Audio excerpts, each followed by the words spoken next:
त्रेता युग में शिव अपनी पत्नी भवानी सती के साथ ऋषि अगस्त्य से मिलने गए। शिव के आगमन से प्रसन्न होकर ऋषि ने राम की शाश्वत कथा सुनानी शुरू की। शिव ने बड़े आनंद से सुना और फिर वे अपने धाम लौट गए। लगभग उसी समय राम पृथ्वी पर अवतरित हुए थे और सीता और लक्ष्मण के साथ दंडक वन में विचरण कर रहे थे। शिव सोचने लगे कि उन्हें राम कैसे दिखाई दिए। अंततः उन्होंने राम को देखा, जो सीता को व्याकुलता से खोज रहे थे, और उन्होंने तुरंत हाथ जोड़कर प्रार्थना की, सत्य, चेतना और आनंद के स्वरूप ब्रह्मांड के उद्धारकर्ता की जय हो। सती राम को पहचान नहीं पाई और सोचने लगी कि उनके परम शिव एक नश्वर मनुष्य की प्रशंसा क्यों कर रहे हैं। शिव सर्वज्ञ हैं और उन्होंने तुरंत सती के मन की बात जान ली। उन्होंने सती को ऐसे संदेह न करने और यह स्वीकार करने की सलाह दी कि उन्होंने राम को देखा है, जिनकी अगस्त्य ने पहले प्रशंसा की थी। अंत में उन्होंने कहा कि यदि उन्हें अब भी विश्वास नहीं हो रहा है तो उन्हें स्वयं इस सत्य को सिद्ध करना चाहिए। शिव ये सब देखते हैं जब सती सीता का वेश धारण करती है। राम और लक्ष्मण तुरंत सती के वेश को पहचान लेते हैं और शिव के बारे में पूछते हैं। सती बहुत असहज महसूस करती हैं और शिव की ओर बढ़ती हैं, ये सोचते हुए कि वह उनके वचन पर सवाल उठाने की अपनी गलती को कैसे समझाएंगी। शिव उनसे पूछते हैं कि उन्होंने राम की परीक्षा कैसे ली। सती सच नहीं बता पाती और कहती है कि उन्होंने राम की परीक्षा नहीं ली, बल्कि उनकी स्तुति की, जैसे आपने की थी। सती भूल जाती है कि शिव को सब कुछ पता है और उन्हें इस बात का दुख होता है कि उन्होंने सीता का रूप धारण किया था। शिव निर्णय लेते हैं कि सती इतनी पवित्र हैं कि उन्हें त्यागना पाप है और उनका पति बने रहना भी पाप है, इसलिए अब से वे सती के वर्तमान शरीर से कोई संबंध नहीं रखते। सती को लगता है कि शिव को सब कुछ पता चल गया है और उन्हें धोखा देने की कोशिश करने पर उन्हें मूर्खता का एहसास होता है। शिव एक बरगद के पेड़ के नीचे बैठ जाते हैं और लंबी समाधि में चले जाते हैं। सती को खेद होता है, लेकिन वे स्वीकार करती हैं कि उनके पापों का फल उन्हें ईश्वर की इच्छा से मिल रहा है। कई वर्ष बीत जाते हैं और अंत में शिव राम की स्तुति करते हुए अपनी समाधि समाप्त करते हैं। सती शिव के चरणों में प्रणाम करती हैं, जिसके बाद शिव उन्हें अपने सामने बैठाते हैं और विष्णु के पराक्रम की कथाएं सुनाना शुरू करते हैं। जब शिव विष्णु की कथाएं सुना रहे थे, तब आकाश में दिव्य प्राणियों का वास हो उठा। सती ने शिव से पूछा कि क्या अवसर है।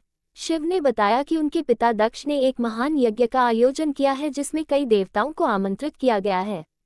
ब्रह्मा, विष्णु और शिव को छोड़कर सभी देवताओं को आमंत्रित किया गया है क्योंकि दक्ष को देवताओं से घृणा थी। सती अपने पिता के बारे में सोचने लगी और पूछा कि क्या वह इस समय उनसे मिलने जा सकती हैं। शिव ने कहा कि उन्हें कोई औपचारिक निमंत्रण नहीं मिला है और सती की सभी बहनों को आमंत्रित किया गया है, लेकिन शिव के प्रति शत्रुता के कारण उनके पिता ने हमें आमंत्रित नहीं किया है। शिव ने सती को समझाने का प्रयास किया कि उनके जाने से कोई लाभ नहीं होगा, लेकिन तुलसीदास ने समझाया कि पुत्री का अपने पिता से संबंध बहुत मजबूत होता है। जब वह अपने पिता के निवास पर पहुंचती है तो उसकी मां के अलावा कोई उसका स्वागत नहीं करता। दक्ष उसे पहचानता तक नहीं और वास्तव में उसके बिना बुलाए आने पर क्रोधित हो जाता है। सती चारों ओर देखती है और शिव के लिए कोई आहुति नहीं देखती और अपने पिता के इस अनादर से उसका मन अत्यंत क्रोधित हो जाता है। वह अपने पिता के दरबार में जाकर घोषणा करती है कि शिव ही ब्रह्मांड के पिता और समस्त कल्याणकारी हैं। ये वही शिव हैं जिनका उसके पिता अपमान करते हैं। वह योग की अग्नि में अपने शरीर को जला देती है। उसके रक्षकों की पिटाई होती है। जब शिव को इसका पता चलता है तो वे वीरभद्र को भेजते हैं, जो यज्ञ में तबाही मचाता है और दक्ष मारा जाता है। मरणासन अवस्था में सती भगवान हरि से वरदान मांगती है कि वह जन्म जन्मांतर तक शिव के चरणों में समर्पित रहे। वह हिमवान और मैनावती की पुत्री पार्वती के रूप में पुनर्जन्म लेती है। पार्वती के जन्म के कई वर्षों बाद नारद मुनि उनके माता पिता हिमवान और मैना से मिलने आते हैं। हिमवान नारद से अपनी पुत्री के भविष्य के बारे में पूछते हैं। नारद कहते हैं कि पार्वती अच्छे गुणों से परिपूर्ण होंगी और अपने पति का अटूट प्रेम प्राप्त करेगी। वह सदा उनके साथ रहेंगी और अपने माता पिता का गौरव बढ़ाएंगी। एकमात्र कमी यह है कि उनके पति जटाधारी, नग्न और भद्दे वस्त्रों वाले तपस्वी होंगे। हिमवान और मैना व्याकुल हो जाते हैं, जबकि पार्वती अत्यंत प्रसन्न होती है, क्योंकि नारद के शब्दों से उन्हें यह आभास होता है कि विष्णु से प्राप्त उनका वरदान पूरा हो रहा है। नारद हिमाचल को समझाते हैं कि उनके द्वारा वर्णित गुणों को केवल शिव ही प्रदर्शित करते हैं। पार्वती के माता पिता तुरंत प्रसन्न हो जाते हैं और नारद के जाने से पहले वे पार्वती से हरि पर ध्यान केंद्रित करने और तपस्या करने का आग्रह करते हैं। युवा पार्वती वन में प्रवेश करती हैं और शिव को प्राप्त करने के लिए घोर तपस्या करती हैं। आत्मयातना के कारण उसका शरीर बहुत दुबला हो जाता है, जिसके बाद ब्रह्मा घोषणा करते हैं कि उसे अपनी कठोर तपस्या समाप्त कर देनी चाहिए क्योंकि शिव शीघ्र ही उसके हो जाएंगे। इतिहास में अनेक महान ऋषि हुए हैं, परंतु किसी ने भी ऐसी तपस्या नहीं की थी। ब्रह्मा निर्देश देते हैं कि उसके पिता शीघ्र ही उसे लेने आएंगे और उसे उनके साथ घर लौट जाना चाहिए। सती के देह त्यागने के बाद से ही शिव राम का नाम जपते हुए गहरी समाधि में लीन हो गए थे। अपनी अलौकिक शक्ति से राम ने शिव से पार्वती से विवाह करने का प्रस्ताव रखा। शिव ने कहा कि यह उचित अनुरोध नहीं है, परंतु स्वामी के वचन को नकारा नहीं जा सकता, उसका पालन करना ही होगा। शिव गहरी समाधि में ही रहे।